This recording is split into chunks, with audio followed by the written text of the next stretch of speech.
Ariane, tu peux distribuer les brassards verts à ceux qui voudraient. Des brassards verts, symbole du combat environnemental. Ce matin à Rouen, près de 2000 personnes ont rejoint la marche pour le climat.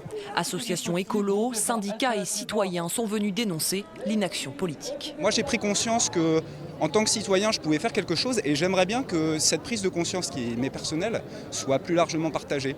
Par les politiques aussi par exemple ? Surtout par les politiques qui font pas grand chose. Pour beaucoup de militants, contrairement à ses voisins européens, la France est encore trop frileuse en matière d'initiatives environnementales. On pourrait déjà faire des choses simples comme les pistes cyclables. Les pistes cyclables en France sont pas du tout praticables comme dans d'autres pays étrangers. Pourquoi les transports publics sont pas gratuits ? Pourquoi, etc., etc. Conséquence, la planète suffoque et dans certains pays, les habitants survivent, qu'ils soient victimes du réchauffement climatique ou qu'ils le dénoncent. Dans de nombreux pays, il y a énormément d'assassinats, en Amérique du Sud ou ailleurs, parce que les gens défendent leur terre, l'eau dont ils ont besoin, etc. Ils se font assassiner. C'est le cas en Amazonie, c'est le cas en Argentine, c'est le cas au Pérou, etc. Les résultats des dernières élections européennes témoignent de la prise de conscience de l'urgence climatique. Ce matin, dans le cortège, beaucoup marchaient pour la première fois. On n'a jamais eu une marche pour le climat avec autant de monde à Rouen.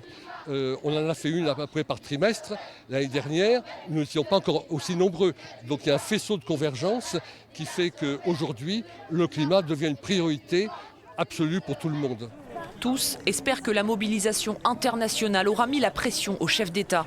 Ils seront réunis dans 2 jours à New York pour un sommet spécial organisé par l'ONU.